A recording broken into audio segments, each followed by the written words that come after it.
ಒಂದು 6 ವಿಧಾನಗಳನ್ನು ನಾನು ಹೇಳ್ಕೊಡ್ತೇನೆ. ಬರ್ಕೊಳ್ಳೋರಿದ್ರೆ ಬರ್ಕೊಡ್ರಿ. ದೇವರ ವಾಕ್ಯವನ್ನ ತಿಳಿದುಕೊಳ್ಳಲು 6 ವಿಧಗಳನ್ನ ನಾನು ಹೇಳ್ತೇನೆ. ನನ್ನ ಒಂದು ಬುದ್ಧಿಯಲ್ಲಿ ನಾನು ಕಲಿತಂತ ವಿಷಯ ನಿಮ್ಗೆ ಹೇಳ್ತೇನೆ. ಇನ್ನ 12 ಇರ್ಬೋದು, 20 ಇರ್ಬೋದು, ಪರವಾಗಿಲ್ಲ. ಓಕೆ. ರೋಮ ಪರದವರಿಗೆ ಬರೆದ ಪತ್ರಿಕೆ 10ನೇ ಅಧ್ಯಾಯ 17ನೇ ವಚನ ಮತ್ತೆ 18ನೇ ವಚನ ಓದ್ರಿ.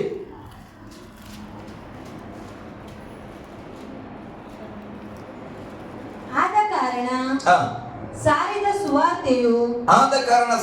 ಸುವಾರ್ತೆಯು ನಂಬಿಕೆಗೆ ಆಧಾರ, ಆ ವಾರ್ತೆಗೆ ಕ್ರಿಸ್ತನ ವಾಕ್ಯವೇ ಆಧಾರ. ಹಲ್ಲೆಲೂಯಾ. ಇಲ್ಲಿ ವಾಕ್ಯ ಹೇಳ್ತದೆ, ಚೆನ್ನಾಗಿ ಗಮನಿಸ್ತ್ರಿ. ಸಾರಿದ ವಾರ್ತೆಯು ನಂಬಿಕೆಗೆ ಆಧಾರ ಅಂತ. ಹಲ್ಲೆಲೂಯಾ. ಯೇಸು ಕ್ರಿಸ್ತನ ಬಗ್ಗೆ ನೀವು ಏನನ್ನ ಕೇಳಿಸ್ಕೊಳ್ತಾ ಇದ್ರು, ಆ ಸುವಾರ್ತೆ ನಿಮ್ಮ ನಂಬಿಕೆಗೆ ಕಾರಣ. ಓದುವಾಗ ಮತ್ತೆ ಆದ ಕಾರಣ ಸಾರಿದ ವಾರ್ತೆಯು ನಂಬಿಕೆಗೆ ಆಧಾರ, ಆ ವಾರ್ತೆಗೆ ಕ್ರಿಸ್ತನ ವಾಕ್ಯವೇ ಆಧಾರ. ಓಕೆ. ಈಗಿರಲು ಸುವಾರ್ತೆಯನ್ನ ಕೇಳುವುದರ ಮೂಲಕ ನಂಬಿಕೆ ಬರುತ್ತದೆ. ಸಿಂಪಲ್ ಆಗಿ ಕ್ರಿಸ್ತನ ವಾಕ್ಯವನ್ನ ಕೇಳುವುದರಿಂದ ನಂಬಿಕೆ ಬರುತ್ತದೆ. ಕ್ರಿಸ್ತನ ಬಗ್ಗೆ ಹೇಳುವುದರ ಮೂಲಕ ಸುವಾರ್ತೆ ಪ್ರಕಟವಾಗುತ್ತದೆ. 2 ಕಾರ್ಯಗಳು. ನೀನು ವಾಕ್ಯವನ್ನ ಕೇಳಿದೆ, ಯಾವುದೋ ಒಂದು ಚರ್ಚಿಗೆ ಹೋದೆ, ಒಂದು ಕೂಟಕ್ಕೆ ಹೋದೆ, ಒಂದು ಯೂಟ್ಯೂಬ್ ಅಲ್ಲಿ ನೋಡಿದೆ, ಅಲ್ಲಿ ಏನ್ ಸಾರ್ತಾ ಇತ್ತು? ವಾಕ್ಯವನ್ನ ಸಾರ್ತಾ ಇತ್ತು. ಹಲ್ಲೆಲೂಯಾ. ಆ ವಾಕ್ಯವನ್ನ ನೀನು ಕೇಳಿಸಿಕೊಳ್ಳೋದು ನಂಬಿಕೆಗೆ ಸೂಚನೆ. ಈಗ ಯಾರು ವಾಕ್ಯ ಕೇಳಿಸ್ಕೊಳ್ತಾರ? ಯಾರು ದೇವ್ರಿಗೆ ನಂಬ್ಯಾರ ಅವ್ರು ಕೇಳಿಸ್ಕೊಳ್ತಾರ. ಹಲ್ಲೆಲೂಯಾ.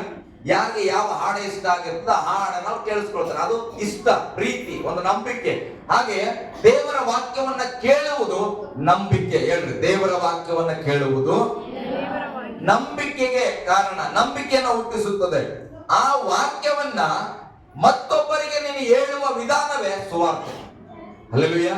ನನಗೆ ಸುವಾರ್ತೆ ಹೇಳಕ್ಕೆ ಬರಲ್ಲ ಸರ್. ಯಾರೋ ಒಬ್ಬರು ಪಾಸ್ಟರ್ ಹೇಳಿದ್ರು ನನ್ನ ಹತ್ರ, ಯವನಸ್ಥರು, ನನಗೆ ಆತ್ಮೀಯರು, ನನಗೆ ಹೇಳಿದ್ರು ಸೇವೆ ಮಾಡ್ತೇನೆ, ನಾನು ಸೇವೆ ಮಾಡ್ತಾ ಇದ್ದೇನೆ ಅಂದ್ರೆ ಆಯ್ತು ಸೇವೆ ಮಾಡ್ರಿ, ನಾನು ಸೇವೆ ಮಾಡ್ತೇನೆ, ಹಿಂಗೆ ಮೈಸೂರಿಂದ ಬಂದಿದ್ದೀನಿ ಅಂತ ಹೇಳಿದ್ರು. ಹೌದು ಸರ್, ಪರವಾಗಿಲ್ಲ, ಮೈಸೂರಿಂದ ಬಂದಿರಿ ಅಂತೇಳಿ ಪರಿಚಯ ಅವ್ರು ಹೇಳಿದ್ರು. ನನಗೆ ಸುವಾರ್ತೆ ಸೇವೆ ಬರಲ್ಲ ರೀ, ನಾನು ಅಪೊಸ್ತಲನು, ನಾನು ಸಭೆಗಳಲ್ಲಿ ಹೋಗಿ ಬೋಧಿಸಿ ಸಭೆಗಳನ್ನ ಅಭಿವೃದ್ಧಿ ಮಾಡ್ತೇನೆ. ಹಲ್ಲೆಲೂಯಾ. ನಾನು ಹೊಸಬ, ನನಗೆ ಸರಿಯಾಗಿ ಗೊತ್ತಿಲ್ಲ ಸುವಾರ್ತೆ ಅಂದ್ರೆ ಏನು, ಅದು ಅಂದ್ರೆ ಏನು, ಇದು ಅಂದ್ರೆ ಅಪೊಸ್ತಲರು, ಪ್ರವಾದಿಗಳು ಏನು ಗೊತ್ತಿಲ್ಲ. ನಾನು ಸೇವೆಗೆ ಬಂದ, ನನಗೆ ಗೊತ್ತಿದ್ದು ಒಂದೇ, ಯೇಸು ಸ್ವಾಮಿ ರಕ್ಷಕನು, ಯೇಸು ಸ್ವಾಮಿ ದೇವರು, ಸತ್ಯ ದೇವರು, ಆತನ ಬಗ್ಗೆ ಹೇಳ್ಬೇಕಂತ ಬಂದ್ಬಿಟ್ಟಿವಿ ಅಷ್ಟೇ, ನಮ್ಗೇನು ಗೊತ್ತಿಲ್ಲ. ಆಮೇಲೆ ನಾನು ಬೈಬಲ್ ಓದಕ್ಕೆ ಪ್ರಾರಂಭ ಮಾಡಿದಾಗ ಬೈಬಲ್ ಹೇಳ್ತದೆ, ಸುವಾರ್ತೆ ಅಂದ್ರೆ ದೇವರ ಬಗ್ಗೆ ನೀನು ಕೇಳಿಸ್ಕೊಂಡು ನೀನು ನಂಬಿದಿ, ನೀನ್ ನಂಬಿರೋ ವಿಷಯನ ಮತ್ತೊಬ್ಬನಿಗೆ ಹೇಳಿದ್ರೆ ಸುವಾರ್ತೆ. ಅಲ್ಲಪ್ಪ, ನೀನು ದೇವರನ್ನ ನಂಬಿದೆಯಲ್ಲ, ಆ ನಂಬಿಕೆಯನ್ನ ಮತ್ತೊಬ್ಬರಿಗೆ ಹೇಳಕ್ ಬರಲ್ಲ ಅಂದ್ರೆ ನೀನೇಗೆ ಸಭೆನ ಗ್ರೌತ್ ಮಾಡ್ತಿ, ಅಭಿವೃದ್ಧಿ ಹೆಂಗ್ ಮಾಡ್ತಿ? ಹಲ್ಲೆಲೂಯಾ. ನಿಮ್ಮಪ್ಪ ಯಾರು ಅಂದಾಗ ಸ್ವಂತ ಅಪ್ಪನ ಹೆಸರು ಹೇಳಕ್ ನನಗೆ ನೆನಪಿರಲ್ಲ ಅಂದ್ರೆ ನೀನು ಅಬ್ರಾಮನ್ ತಂದೆ, ಅವ್ರ ತಂದೆ, ಅನಕನ್ ತಂದೆ ಯಾಕೆ ಹೇಳ್ತೀಯ? ಹಲ್ಲೆಲೂಯಾ. ನಿನ್ನ ತಂದೆ ದೇವರು, ನಿನ್ನನ್ನು ರಕ್ಷಿಸಲ್ಪಟ್ಟವನು ಯೇಸು, ನಿನಗಾಗಿ ರಕ್ತ ಸುರಿಸಿದವ ಯೇಸು, ನಿನಗಾಗಿ ಮೊಳೆ ಹೊಡೆಸ್ಕೊಂಡಿದ್ದ ಯೇಸು. ಆ ಯೇಸುವಿನ ಬಗ್ಗೆ ಸುವಾರ್ತೆ ಹೇಳಕ್ ಬರಲ್ಲ ಅಂದ್ಮೇಲೆ ನಿನ್ ದಾನಿಯೇಲನ ಬಗ್ಗೆ ಹೇಳಿ, ದಾವೀದನ ಬಗ್ಗೆ ಹೇಳಿ ಏನು ಪ್ರಯೋಜನ? ಹಲ್ಲೆಲೂಯಾ. ಆ ದಾನಿಯೇಲನ ಯಾರಿಂದ ರಕ್ಷಣೆ ಹೊಂದುತ್ತಾರೆ? ಯೇಸು ಕ್ರಿಸ್ತನಿಂದ. ದೇವರ ಮಕ್ಕಳಿಗೆ ಮೊದಲು ತಿಳಿಯಬೇಕಾದ ಸಂಗತಿ ಸುವಾರ್ತೆ. ಪ್ರಿಯರೇ, ಸುವಾರ್ತೆಯನ್ನ ಚೆನ್ನಾಗಿ ಅರಿತುಕೊಳ್ಳ್ರಿ. ಆ ಸುವಾರ್ತೆ ನಮ್ಮನ್ನ ಪರಲೋಕದ ಕಡೆಗೆ ನಡೆಸ್ತದ. ಆ ಸುವಾರ್ತೆನ ನೀನು ಮತ್ತೊಬ್ಬನಿಗೆ ಹೇಳಿದ್ರೆ ಅವನನ್ನು ಕೂಡ ಪರಲೋಕದ ಕಡೆಗೆ ನಡೆಸಬಹುದು. ಹಲ್ಲೆಲೂಯಾ. ಗಟ್ಟಿಯಾಗಿ ಹಲ್ಲೆಲೂಯಾ. ನಾನು ಹೇಳ್ತೇನೆ, ಯಾರು ಹೇಳ್ಬಾರ್ದು ನಾನು ಸುವಾರ್ತೆ ಹೇಳಕ್ ಬರಲ್ಲ ಅಂತ. ಯೇಸು ಸ್ವಾಮಿಯನ್ನು ನಂಬಿಯಲ್ಲ, ನಿನ್ಗೆ ಸುವಾರ್ತೆ ಹೇಳಲಿಕ್ಕೆ ಬರ್ತದ. ಹಲ್ಲೆಲೂಯಾ. ಗಟ್ಟಿಯಾಗಿ ಹಲ್ಲೆಲೂಯಾ. ನೀನ್ ಕೇಳಿದ ವಾಕ್ಯವನ್ನ ಮತ್ತೊಬ್ಬರಿಗೆ ಹೇಳಿದ್ರೆ ಸುವಾರ್ತೆ ಮುಗಿದೋಯ್ತು.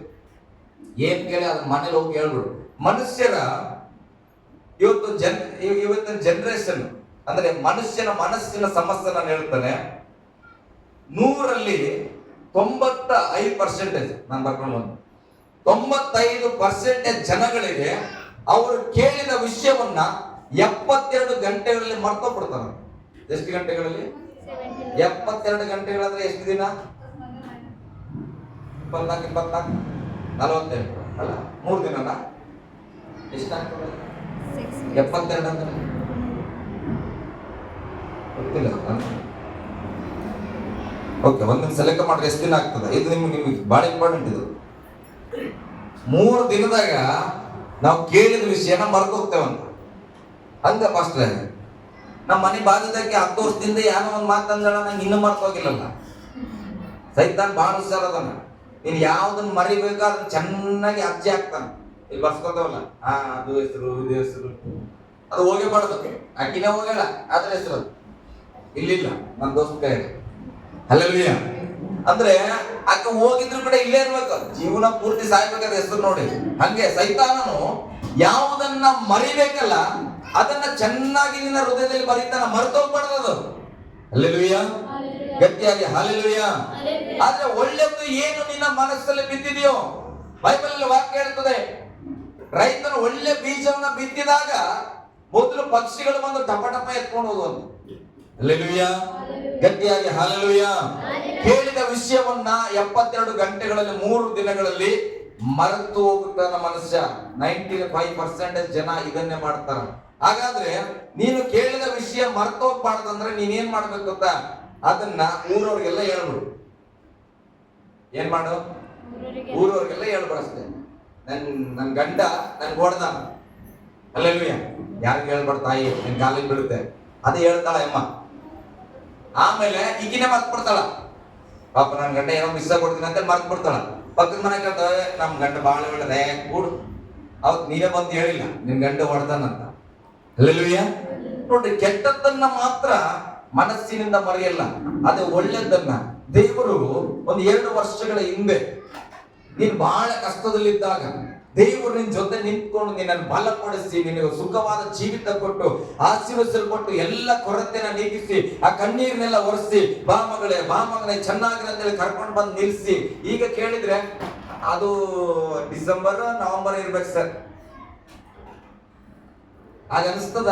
ನಾನು ಅವಾಗ ಇಲ್ಲಿದ್ದನೋ ಏನೋ ಮಮದಾಪುರಾಗಿದ್ದೀನೋ ಏನೋ ಸಾನ್ಪುರಾಗಿದ್ದೀನೋ. ಹಲ್ಲೆಲೂಯಾ.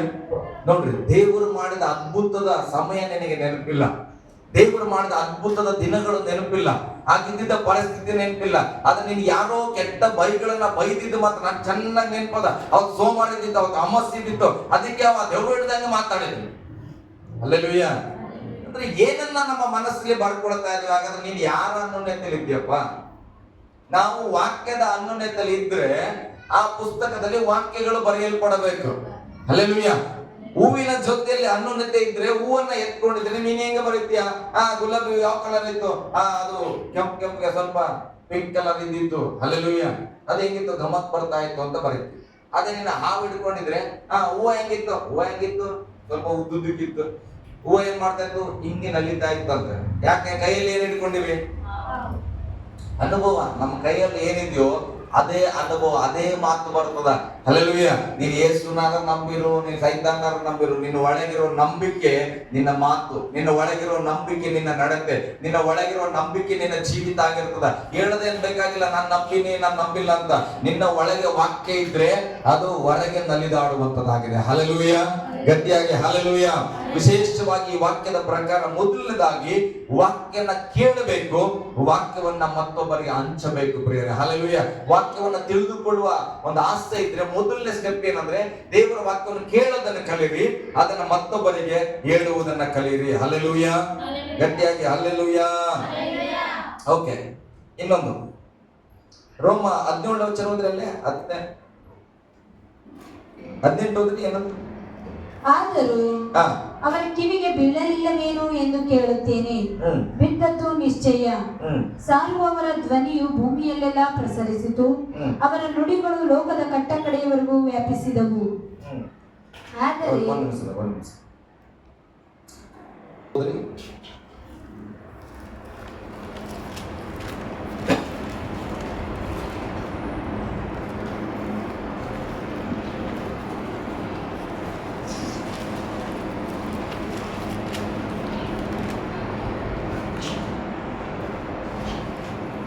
ಅಪೊಸ್ತಲರು ಪ್ರವಾದಿಗಳು ಎಂಬ ಅಸ್ತಿವಾರದ ಮೇಲೆ ನೀವು ಮಂದಿರೋಪಾದಿಯಲ್ಲಿ ಕಟ್ಟಲ್ಪಡುತ್ತಾ ಇದ್ದೀರಿ. ಯೇಸು ಕ್ರಿಸ್ತನೇ ಮುಖ್ಯವಾದ ಮೂಲೆಗಳು. ಆತನಲ್ಲಿ ಕಟ್ಟಡದ ಎಲ್ಲಾ ಭಾಗಗಳು ಒಂದಕ್ಕೊಂದು ಹೊಂದಿಕೆಯಾಗಿ ಕಟ್ಟಡವು ವೃದ್ಧಿಯಾಗುತ್ತಾ ಕರ್ತನ ಪರಿಶುದ್ಧ ದೇವಾಲಯವಾಗುತ್ತದೆ. ಹಲ್ಲೆಲೂಯಾ. ಇಲ್ಲಿ ವಾಕ್ಯದ ಅನ್ಯೋನ್ಯತೆಯಲ್ಲಿ ನಾವಿದ್ರೆ ವಚನ ಹೇಳ್ತದೆ, ಆ ವಾಕ್ಯವು ನಮಗೆ ಬುನಾದಿ ಆಗಿರಬೇಕಂತ. ಮತ್ತೊಂದು ಸರಿ ಹೋದ್ರೆ ವಚನ ಸ್ವಲ್ಪ. ಅಪೊಸ್ತಲರು ಪ್ರವಾದಿಗಳು ಎಂಬ ಅಸ್ತಿವಾರದ ನೋಡಿ, ಮೇಲೆ ಅಪೊಸ್ತಲರು ಪ್ರವಾದಿಗಳೆಂಬ ಅಸ್ತಿವಾರದಲ್ಲಿ ನೀವು ಮಂದಿರೋಪಾದಿಯಲ್ಲಿ ಕಟ್ಟಲ್ಪಡುತ್ತಾ ಇದ್ದೀರಿ. ಯೇಸು ಕ್ರಿಸ್ತನೇ ಮುಖ್ಯವಾದ ಮೂಲೆಗಲ್ಲು. ನೋಡ್ರಿ, ಒಂದು ಈ ವಾಕ್ಯದ ಅನ್ಯೋನ್ಯತೆ ಬೇಕಂತ ನಾವು ಬಯಸಿದಾಗ, ವಾಕ್ಯದ ಅನ್ಯೋನ್ಯತೆಯನ್ನ ಕೆಲವರು ಪ್ರವಾದಿಗಳು ಬಂದು ನಿಮ್ಮ ಮೇಲೆ ಕೈ ಇಟ್ಟು ಹೇಳ್ತಾರ, ದೇವರು ನಿಮ್ಮನ್ನ ಕರೆದಾನ, ದೇವರು ನಿಮ್ಮ ಸೇವೆಗೆ ಆರಿಸಲ್ಪಟ್ಟನ, ನಿನ್ನ ಜೀವಿತ ಆಶೀರ್ವದಿಸಲ್ಪಡ್ತದ, ಮುಂದಿನ ವರ್ಷ ಗಂಡು ಮಗು ಇರ್ತದ, ಮನೆ ಕಟ್ಟತೀಯ, ಕಾರ್ ತಗೊಳ್ತೀಯ, ಅಥವಾ ದೇವರ ಅಭಿಷೇಕ ನಿನ್ನ ಮೇಲಿದೆ, ನಾನಾ ವಿಧವಾದ ಪ್ರಾಪಸಿಗಳು ನಿನ್ನ ಮೇಲೆ ಬರಬಹುದು. ಹಲ್ಲೆಲೂಯಾ. ಆಗ ನಿನಗೆ ನಂಬಿಕೆ ಉಂಟಾಗ್ತದ, ನೀನು ದೇವರಲ್ಲಿ ನಿಂತ್ಕೊಳ್ತೀಯ. ಆದ್ರೆ ಈಗ ಆ ನಂಬಿಕೆಗೆ ಮೂಲ ಕಾರಣ ಪ್ರವಾದಿ ಅಲ್ಲ. ಹಲ್ಲೆಲೂಯಾ. ಬೈಬಲ್ ಹೇಳ್ತದೆ, ನೀನು ಅಪೊಸ್ತಲರಿಂದ ಕಟ್ಟಲ್ಪಟ್ಟಿರಬಹುದು, ಪ್ರವಾದನೆಯ ವರ ಉಳ್ಳವರಿಂದ ಕಟ್ಟಲ್ಪಟ್ಟಿರಬಹುದು, ನಿನ್ನ ಸಭಾ ಪಾಲಕನಿಂದ ನೀನು ನಂಬಿಕೆಯಲ್ಲಿ ನಿಂತುಕೊಂಡಿರಬಹುದು. ಆದ್ರೆ ಆ ನಂಬಿಕೆಯ ಬುನಾದಿ ವಾಕ್ಯ ಪ್ರಿಯರೇ. ಹಲ್ಲೆಲೂಯಾ. ಪ್ರವಾದಿ ಏನನ್ನ ತೆಗೆದುಕೊಂಡು ಪ್ರವಾದನೆ ಮಾಡಿದ್ರು? ವಾಕ್ಯ ತೆಗೆದುಕೊಂಡು. ಸಭಾಪಾಲಕನಾಗಿ ನಾನು ಏನನ್ನ ತೆಗೆದುಕೊಂಡು ಪ್ರಸಂಗಿಸ್ತಾ ಇದ್ದೇನೆ? ವಾಕ್ಯವನ್ನ ತೆಗೆದುಕೊಂಡು. ಒಬ್ಬ ಮನುಷ್ಯ ಸುವಾರ್ತಿಕನಾಗಿ ನಿನ್ನ ಮನೆ ಹತ್ರ ಬಂದು ಒಂದು ಕರಪತ್ರ ಕೊಟ್ಟು, ಯೇಸು ಸ್ವಾಮಿ ನಿನಗಾಗಿ ರಕ್ತವನ್ನು ಸುರಿಸಿದನಂತ ಹೇಳಿದ್ರು. ಯಾವುದರ ಮುಖಾಂತರ ಹೇಳಿದ್ರು? ವಾಕ್ಯದ ಮುಖಾಂತರ. ನೀನು ಹೇಗೆ ನಂಬಿಕೆಯಲ್ಲಿ ಬಂದಿದ್ರು ಕೂಡ ನಿನ್ನ ಬುನಾದಿ ವಾಕ್ಯವಾಗಿದೆ. ಹಲ್ಲೆಲೂಯಾ. ಗಟ್ಟಿಯಾಗಿ ಹಲ್ಲೆಲೂಯಾ. ಈ ಸತ್ಯವನ್ನ ಮರೆತೋಗ್ಬಾರ್ದು. ನಾವು ನಿಂತಿರುವುದು ವಾಕ್ಯದ ಮೇಲೆ. ಹಲ್ಲೆಲೂಯಾ. ನಾವು ನಿಂತಿರುವುದು ಬಂಡೆಯ ಮೇಲೆ. ಆ ಬಂಡೆಯ ಕ್ರಿಸ್ತನಾದ ವಾಕ್ಯವಾಗಿದ್ದಾನೆ. ಹಲ್ಲೆಲೂಯಾ. ಗಟ್ಟಿಯಾಗಿ ಹಲ್ಲೆಲೂಯಾ. ಅಂದ್ರೆ ನೀನು ಯಾರ ಮುಖಾಂತರ ಆದ್ರೂ ರಕ್ಷಣೆ ಬಾ, ಯಾರ ಮುಖಾಂತರ ಆದ್ರೂ ಬೆಳೆದಿರು, ನೀನು ಯಾವ್ದು ಸಭೆಯಲ್ಲಾದ್ರೂ ಜೀವಿಸು, ಯಾವ ಪಾಸ್ಟರ್ ಕೈ ಕೆಳಗಾರ ಇರು, ಮೇಲಾರ ಇರು, ಆದ್ರೆ ನೀನು ನಿಂತಿರುವುದು ವಾಕ್ಯದ ಮೇಲೆ. ಹಲ್ಲೆಲೂಯಾ. ನಿನ್ನನ್ನ ಹಿಡಿದುಕೊಂಡಿರೋದು ವಾಕ್ಯ ಹೊರತು ಯಾವುದೇ ಪಾಸ್ಟರ್ ಆಗ್ಲಿ, ಯಾವುದೇ ಸಂಸ್ಥೆಯಾಗ್ಲಿ, ಯಾವುದೇ ಕುಟುಂಬವಾಗ್ಲಿ ಅಲ್ಲ. ಹಲ್ಲೆಲೂಯಾ. ಹಾಗಾದ್ರೆ ನೀನು ನಿಂತಿರುವ ಆ ಬೇಸ್ಮೆಂಟ್ ಅನ್ನ ಮರಿಬಾರದು ಪ್ರೇಮೆ. ಹಲ್ಲೆಲೂಯಾ. ಆ ಬುನಾದಿಯನ್ನ ಮರೆತು ಹೋದ್ರೆ, ಅಕಸ್ಮಾತ್ ನಿಂತಿದ್ದೇನೆ ಬಲವಾಗಿರ್ತೇವೆ, ಬಲವಾದ ಬಿಲ್ಡಿಂಗ್ ಅನ್ನ ನೀನು ಕಟ್ಕೊಂಡಿದ್ರು ಕೂಡ ಆ ಬುನಾದಿ ಏನಾದ್ರೂ ನಿನ್ನಿಂದ ಸರಿಸಲ್ಪಟ್ಟರೆ ಆ ಇಡೀ ಬಿಲ್ಡಿಂಗ್ ಬಿದ್ದೋಗ್ತದೆ. ಹಲ್ಲೆಲೂಯಾ. ಅದಕ್ಕೆ ನಿಮಗೆ ನೆನಪಿರಬೇಕು, ನಾನು ವಾಕ್ಯದ ಮೇಲೆ ನಿಂತಿದ್ದೇನೆ, ವಾಕ್ಯ ನನ್ನನ್ನು ನಿಲ್ಲಿಸಿದೆ, ಆ ವಾಕ್ಯದ ಸಹವಾಸ ನನಗೆ ಬೇಕು. ಹಲ್ಲೆಲೂಯಾ. ಗಟ್ಟಿಯಾಗಿ ಹಲ್ಲೆಲೂಯಾ. ಓಕೆ, ಇನ್ನೊಂದು ವಚನ, ಯೋಹನ್ ಬರೆದ ಸುವಾರ್ತೆ 1ನೇ ಅಧ್ಯಾಯ 1ರಿಂದ 4 ಓದಿದ್ರೆ ನಾನು ಹೇಳಿದ್ದೇನೆ, ಮತ್ತೆ ಹೋಗ್ತೇನೆ. ಆದಿಯಲ್ಲಿ ವಾಕ್ಯವಿತ್ತು, ಆ ವಾಕ್ಯವು ದೇವರ ಬಳಿಯಲ್ಲಿತ್ತು, ಆ ವಾಕ್ಯವು ದೇವರಾಗಿತ್ತು, ಆ ವಾಕ್ಯವೆಂಬುವನು ಆದಿಯಲ್ಲಿ ದೇವರ ಬಳಿಯಲ್ಲಿದ್ದನು, ಆತನ ಮೂಲಕವಾಗಿ ಸಮಸ್ತವು ಉಂಟಾಯಿತು, ಉಂಟಾಗಿರುವ ವಸ್ತುಗಳಲ್ಲಿ ಆತನಿಲ್ಲದೆ ಒಂದಾದರೂ ಉಂಟಾಗಲಿಲ್ಲ. ಆತನಿಲ್ಲದೆ ಒಂದಾದರೂ ಉಂಟಾಗಲಿಲ್ಲ. ಆತನಿಲ್ಲದೆ ಒಂದಾದರೂ ಉಂಟಾಗಿಲ್ಲ ಅಂದ್ರೆ ಅರ್ಥ ಏನು? ಎಲ್ಲವೂ ಆತನಿಂದಲೇ ಉಂಟಾಗಿದೆ. ಹಲ್ಲೆಲೂಯಾ. ಗಟ್ಟಿಯಾಗಿ, ಎಲ್ಲವೂ ಆತನಿಂದಲೇ ಉಂಟಾಗಿದೆ. ನೀನ್ ಯಾವ್ದ್ರಿಂದ ಉಂಟಾದಿ? ನಾನು ಎದರಿಂದ ಉಂಟಾದೆ? ಹಲ್ಲೆಲೂಯಾ. ನಮ್ಗೆ ಒಂದು ಚೆನ್ನಾಗಿ ನೆನ್ಪಿರ್ಲಿ, ನಾವು ಯಾರಿಗೆ ಹುಟ್ಟಿರ್ಲಿ, ಯಾರೇ ಬೆಳೆಸಿರ್ಲಿ, ಯಾರೇ ಸಾಕಿರ್ಲಿ, ಊಟ ಯಾರೋ ಕೊಡ್ಲಿ, ಬಟ್ಟೆ ಯಾರೋ ಕೊಡ್ಲಿ, ನಾವು ಉಂಟಾಗಿರೋದು ಮಾತ್ರ ವಾಕ್ಯದಲ್ಲಿ. ಹಲ್ಲೆಲೂಯಾ. ಬೈಬಲ್ ಹೇಳ್ತದೆ, ಆತನಿಲ್ಲದೆ ಏನೂ ಉಂಟಾಗಿಲ್ಲ ಅಂತ. ನಾವ್ ಹೇಳ್ತೇವೆ ಕೆಲವರು, ಅವರು ಅನ್ಯರು, ಸೈತಾನ್ ಮಕ್ಕಳು. ಹಲ್ಲೆಲೂಯಾ. ಯಾರಿಂದ ಉಂಟಾಗ್ಯಾರ? ದೇವರಿಂದ ಉಂಟಾಗ್ಯಾರ.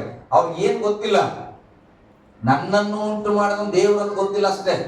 ಹೊಸ ಮಾಡ್ಕೊಂಡ ಇದು ನಮ್ಮ ಮನೆ ಅಂತ ಹೇಳಿ, ಈಗ ಉದಾಹರಣೆ ಇದು ಕಾನ್ಸಾಪರ್ ಜಾಗ, ಇಲ್ಲಿ ನಾವು ಬಾಡಿಗೆ ಇದ್ದೇವೆ. ಈಗ ನಾವು ಯಾರೋ ಬರ್ತಾರ ಕೇಳಿದ್ ನಮ್ದು ಅಂದ್ಬಿಡ್ತಾರೆ. ಹಲ್ಲೆಲೂಯಾ. ಆದ್ರೆ ಕಾನ್ಸಾಪರ್ ಬರ್ತಾರ, ಬಂದಾಗ ಇದು ನನ್ ಜಾಗ ಅಂದ್ರೆ ಏನ್ ಮಾಡ್ಬೇಕು? ಬಿಟ್ಟು ಹೋಗ್ಬೇಕಾಗ್ತದ. ಯಾಕೆ? ಜಾಗದ ಓನರ್ ಬಂದಾರ, ಇದು ಜಾಗ ಅವ್ರದ್ದು. ಹಲ್ಲೆಲೂಯಾ. ಹಾಗೆ ಕೆಲವು ಜನರಿಗೆ ತನ್ನ ತಂದೆ ಯಾರಂತ ಗೊತ್ತಿಲ್ಲ, ತನ್ನ ದೇವರು ಯಾರಂತ ಗೊತ್ತಿಲ್ಲ, ತನ್ನ ಸೃಷ್ಟಿಕರ್ತನ ಯಾರಂತ ಗೊತ್ತಿಲ್ಲ. ಅದನ್ನ ತಿಳಿಸಿದ್ರೆ ಅವ್ರಿಗೆ ಗೊತ್ತಾಗ್ತದೆ. ಅವಾಗ ಅನ್ಯನಾದಂತ ಸೈತಾನನ ಮಗನಾಗಿ ಕಾಣಿಸುವನು ಕೂಡ ದೇವರ ಮಗನಾಗಿ ಬದಲಾಗ್ತಾನ. ಹಲ್ಲೆಲೂಯಾ. ಅಂತ ಜನಾಂಗ ನಿನ್ನ ಮನೆ ಒಳಗಡೆನೆ ಇದ್ದಿರಬಹುದು. ನಾವ್ ಅನ್ಕೊಳ್ತೇವೆ ಇದು ಒಂದು ಸೈತಾನ ಅದ ನೋಡಿ ನಮ್ಮ ಮನೆಗ, ಅದು ಒಂದದ. ಇನ್ ಮಿಕ್ಕಿದ್ದು 9 ಯಾವ್ದವ? ದೇವ್ರದವ. ಹಾಗಾದ್ರೆ ಈಗ 9ನ ಒಂದೇ ಆಟ ಆಡಿಸ್ಲತ್ತದಂದ್ರೆ ಏನ್ ಅನ್ಕೋಬೇಕೀಗ? ಹಲ್ಲೆಲೂಯಾ. ಅದು ಒಂದಕ್ಕಿಂತ ನಾವು 9 ಜನ ಸಣ್ಣವರಾಗಿದ್ರೆ ಬೈಬಲ್ ಹೇಳುತ್ತೆ, ಲೋಕದಲ್ಲಿರುವ ಸಮಸ್ಯೆಗಿಂತ ನಿನ್ನೊಳಗಿರುವ ದೇವರು ದೊಡ್ಡವ. 9 ಜನ ಇದ್ದೀರಿ, 9 ಜನದೊಳಗೆ ದೇವರ ಆತ್ಮ ಅದ. ಅಲ್ಲಿ ಯಾವುದೋ ಒಂದು ದುರಾತ್ಮ ಅಳ್ಳಾಡ್ತಾ ಇದ್ರೆ 9 ಜನ ಹೋಗಿ ಮೂಲೆಯಲ್ಲಿ ನಿಂತ್ಕೊಳ್ಳೋವರಲ್ಲ. 9 ಜನ ಹೋಗಿ ಒಂದು ಆಜ್ಞಾಪನೆ ಕೊಟ್ಟರೆ ಅದು ಬಿಟ್ಟು ಓಡ್ ಹೋಗ್ಬೇಕು. ಹಲ್ಲೆಲೂಯಾ. ವಾಕ್ಯ ಹೇಳ್ತದೆ, ಏನೆಲ್ಲ ಉಂಟಾಗಿದೆಯೋ ಎಲ್ಲವೂ ಕ್ರಿಸ್ತನಿಂದಲೇ ಉಂಟಾಗಿದೆ. ಹಲ್ಲೆಲೂಯಾ. ನಿನ್ನ ಮನೆಯಲ್ಲಿ ನೀನ್ ಅಂತ ಇದಿಲ್ಲ ಇದೊಂದೇ ಸಮಸ್ಯೆ, ಇದೊಂದೇ ಕೊರತೆ ಅಂತ, ಅದು ಕೂಡ ಕ್ರಿಸ್ತನಿಂದ ಉಂಟಾಗಿದೆ. ನಿನ್ ನಂಬಿಕೆಯಿಂದ ಮಾತನಾಡು. ಯೇಸುವಿನ ನಾಮದಲ್ಲಿ ಕೊರತೆ ನನ್ನ ಮನೆಯನ್ನು ಬಿಟ್ಟು ಹೋಗ್ಲಿ ಅಂತ ಹೇಳು, ಅದು ಬಿಟ್ಟು ಹೋಗ್ತದೆ. ಕಾರಣ ಅಧಿಕಾರವು ಯೇಸುವಿಗೆ ಕೊಡಲ್ಪಟ್ಟಿದೆ. ಹಲ್ಲೆಲೂಯಾ. ಗಟ್ಟಿಯಾಗಿ ಹಲ್ಲೆಲೂಯಾ. ಮುಂದೆ ಹೋದ್ರಿ ಹೆಂಗೆ? ಆತನಿಲ್ಲದೆ ಒಂದಾದರೂ ಉಂಟಾಗಲಿಲ್ಲ, ಆತನಲ್ಲಿ ಜೀವವಿತ್ತು, ಆತನಲ್ಲಿ ಜೀವವಿತ್ತು, ಆ ಜೀವವು ಮನುಷ್ಯರಿಗೆ ಬೆಳಕಾಗಿತ್ತು. ಆ ಜೀವವು ಮನುಷ್ಯರಿಗೆ ಬೆಳಕಾಗಿತ್ತಂತ. ಆ ವಾಕ್ಯದಲ್ಲಿ ಜೀವ ಇತ್ತು, ಆ ವಾಕ್ಯದಲ್ಲಿರುವ ಜೀವವು ಮನುಷ್ಯರಿಗೆ ಬೆಳಕಾಗಿತ್ತು. ಈಗ ಆ ಬೆಳಕು ನಿನ್ನೆ ವಾಕ್ಯ ಕೇಳಿದೆ ನಿಮ್ಮಲ್ಲೆಲ್ಲ ಪ್ರಸರಿಸಿದೆ, ವಾಕ್ಯ ನಿಮ್ಮೊಳಗೆಲ್ಲ ಉದಯಿಸಿದೆ. ಹಲ್ಲೆಲೂಯಾ. ಗಟ್ಟಿಯಾಗಿ ಹಲ್ಲೆಲೂಯಾ. ಹಾಗಾದ್ರೆ ಈಗ ನಿನ್ನ ಮನೆಯಲ್ಲಿ ಯಾವುದೋ ಒಂದು ಪ್ರಾಣಿಗೆ ಜೀವ ಇಲ್ಲ, ಆ ಪ್ರಾಣಿಗೆ ಬೆಳಕು ಗೊತ್ತಿಲ್ಲ, ಆ ಪ್ರಾಣಿಗೆ ನಂಬಿಕೆ ಇಲ್ಲ. ನಿನ್ನ ಒಳಗಡೆ ಇರುವಂತ ಜೀವವನ್ನ ಬೀಗ ಹಾಕೊಂಡು ಇಟ್ಕೊಂಡ್ರೆ ಆಗಲ್ಲ. ಹಲ್ಲೆಲೂಯಾ.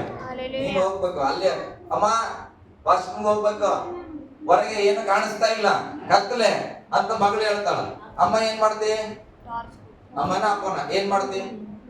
ಇರು ಮಗ ಹಂಗೆ ನಿಂದ್ರು. ಎಲ್ಲಿ ನಿಂತಿದೆ ಅಲ್ಲಿ ನಮ್ಮ ಮಾಮ ಹಂಗೆ ಕಂಪ್ಟಾಣದಲ್ಲಿ ನಮ್ ಸಾತಿಗೆ ಕತ್ತಲಾಗ್ಬಿಟ್ರೆ ಭಯ. ಪಪ್ಪ ಅಂದ್ರೆ ಮಗ ಅಂಜಬೇಡ ಅಲ್ಲೇ ಇರು, ತಪ್ಪಂತ ಓಡಿ ಹೋಗ್ತಾರ. ಒಂದ್ ಟಾರ್ಕ್ ತಗೊಂಡು ಆಕೆ ಎಲ್ಲಿ ಮಕ್ಕಳ ಅಲ್ಲೇ ಕಟ್ಬಿಡ್ತಾರೆ. ಹಲ್ಲೆಲೂಯಾ. ಅದ್ರ ಅರ್ಥ ಏನು? ನನ್ನ ಮಗಳು ಭಯ ಪಡ್ಬಾರ್ದು, ಆಕೆ ಬೆಳಗ್ಬೇಕು. ಅವ್ರ ಹತ್ರ ಟಾರ್ಚ್ ಇದೆ, ಅವ್ರು ಏನ್ ಮಾಡ್ತಾರ? ಓಡಿ ಹೋಗಿ ತಂದು ಆಕೆ ಮಾರಿ ಮೇಲೆ ಬಿಡ್ಬೇಕು, ಹಂಗಿದ್ರೆ ನಿಜ ಮಾಡ್ತಾರ. ನಮಗ್ ಚಿಂತೆ. ಹಲ್ಲೆಲೂಯಾ. ಅಂದ್ರೆ ನಿನ್ನ ಹತ್ರ ಇರುವ ಬೆಳಕು ಯಾರೋ ಕತ್ತಲಲ್ಲಿದ್ರೆ ನಾನು ಬೆಳಕಲ್ಲಿದ್ದೇನಪ್ಪ ಹೋಗಿ ಹಂಗೆ ಅಂಜ್ಲಿ ಅನ್ನಬಾರ್ದು. ಹಲ್ಲೆಲೂಯಾ. ನಿನ್ನ ಮನೆಯಲ್ಲಿ ಯಾರೋ ಒಬ್ರು ಕತ್ತಲಲ್ಲಿದ್ರೆ ನೀನ್ ಬೆಳಕಾಗಿದೆಯಲ್ಲ, ನಿನ್ನ ಬೆಳಕು ಅವರ ಮೇಲೆ ಬೀಳಿ. ಹಲ್ಲೆಲೂಯಾ. ನೀನು ಪ್ರಾರ್ಥನೆ ವೀರಳಲ್ಲ, ನಿನ್ನ ಪ್ರಾರ್ಥನೆ ಅವರ ಮೇಲೆ ಪ್ರಭಾವ ಬೀಳಿ. ನೀನ್ ನಂಬಿಕೆಸ್ತಳಲ್ಲ, ನಿನ್ನ ನಂಬಿಕೆಯ ಪ್ರಭಾವ ಅವರ ಮೇಲೆ ಬಿದ್ರೆ ಅವರಿಗಿರುವ ಭಯ ಅವರನ್ನು ಬಿಟ್ಟು ಹೋಗ್ತದೆ. ಹಲ್ಲೆಲೂಯಾ. ಗಟ್ಟಿಯಾಗಿ ಹಲ್ಲೆಲೂಯಾ. ಅದಕ್ಕೆ ವಾಕ್ಯ ಹೇಳ್ತದೆ, ಆ ಜೀವದಲ್ಲಿ ಬೆಳಕಿತ್ತು, ಆ ಬೆಳಕು ಕತ್ತಲಲ್ಲಿ ಪ್ರಕಾಶಿಸುತ್ತದೆ, ಕತ್ತಲು ಅದನ್ನ ಮುಸುಕುವುದಿಲ್ಲ. ಹಲ್ಲೆಲೂಯಾ. ನೀವು ಚೆನ್ನಾಗಿ ನೆನ್ಪಿಡ್ರಿ, ನೀವು ಬೆಳಕಾಗಿದ್ರೆ ಯಾವ ಸೈತಾನನು, ಯಾವ ರೋಗ, ಯಾವ ಸಮಸ್ಯೆಯೂ ಕೂಡ ನಿಮ್ಮನ್ನ ಮಾತ್ರ ಮುಸುಕಾಗ್ಲಿಕ್ಕೆ ಆಗಲ್ಲ. ಹಲ್ಲೆಲೂಯಾ. ನಂಬಿಕೆ ಒಂದು ಅಮ್ಮನ ಹೇಳ್ರಿ, ನಾನು ಬೆಳಕಾಗಿದ್ದೇನೆ, ನನ್ನ ಮನೆಯಲ್ಲಿ ನಾನು ಪ್ರಕಾಶವಾಗಿ ಹೊಳೆಯುತ್ತೇನೆ. ಹಲ್ಲೆಲೂಯಾ. ಓಕೆ, ಮತ್ತೆ 4ನೇದಾಗಿ ಏನಾಗಿದೆ? ಮತ್ತೆ 4:4 ಹೋದ್ರಿ.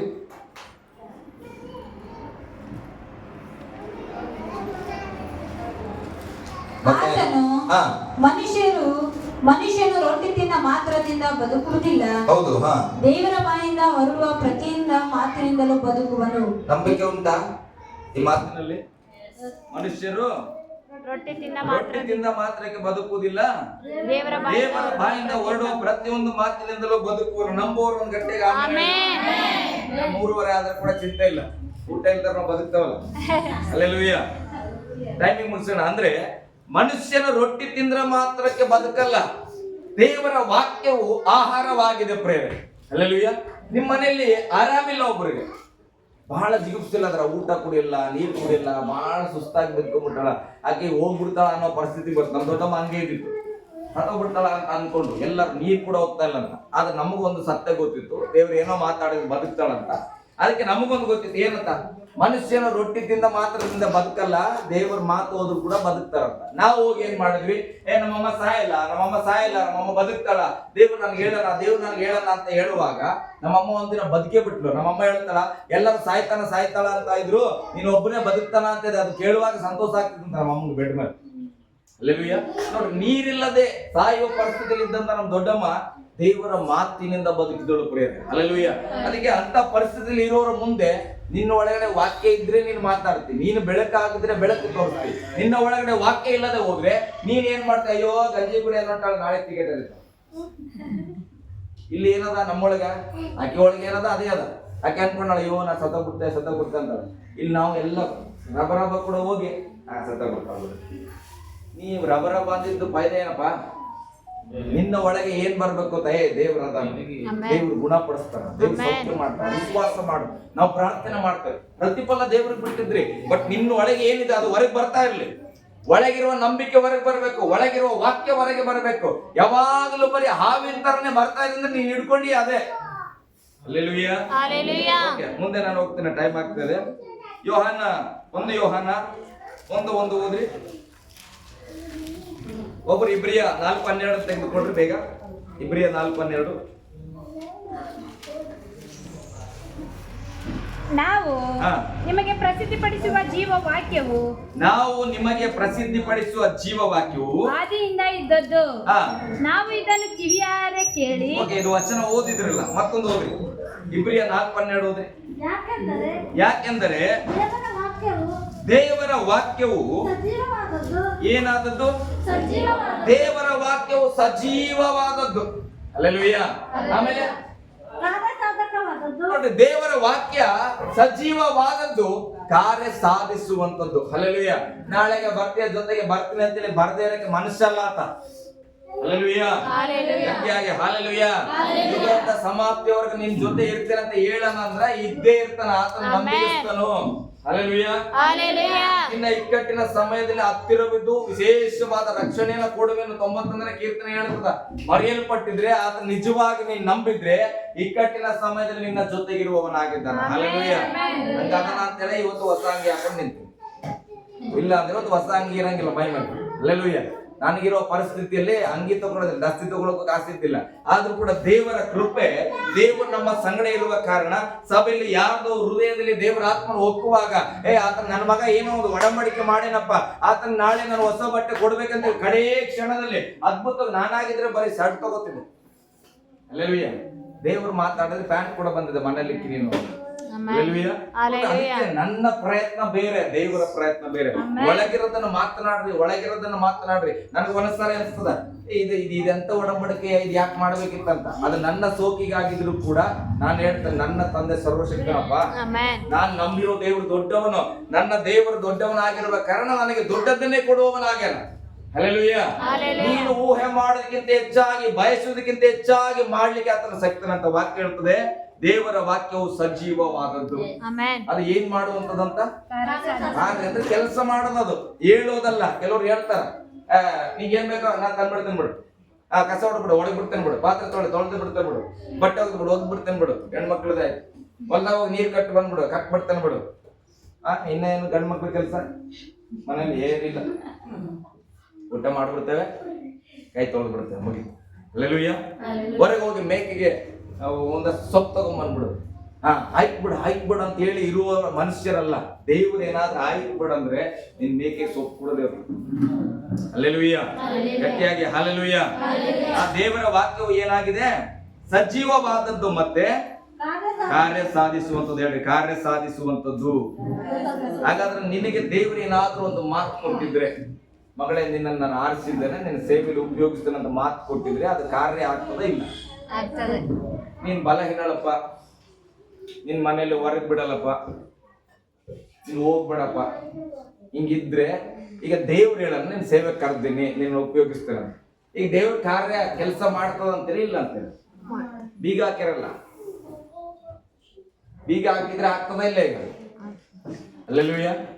ನಾನು ಅನುಭವದಲ್ಲಿ ಅನೇಕ ಸೇವಕರ ಸಾಕ್ಷಿ ಕೇಳಿ ನಾನು ಹೇಳ್ತೇನೆ, ದೇವರ ಚಿತ್ತ ನಿನ್ನ ಮೇಲೆ ಅದೇ ಆಗಿದ್ರೆ ನೀನು ಎಷ್ಟೇ ಬಂಧಿಸಲ್ಪಟ್ಟರು ಕೂಡ ಆ ಬಂಧನದಿಂದ ದೇವರು ತಂದು ನಿನ್ನ ಮುಖಾಂತರ ಎಲ್ಲಾರ ಎಂತ ಕೆಲಸದಲ್ಲಿ ಎಂತ ಜಿಗುಪ್ಸಿಯಲ್ಲಿರು, ಆದ್ರೆ ದೇವರ ಉದ್ದೇಶ ಇದ್ರೆ ನಿನ್ನನ್ನ ಹೊರಗೆ ತರುವವನಾಗಿದ್ದಾನೆ.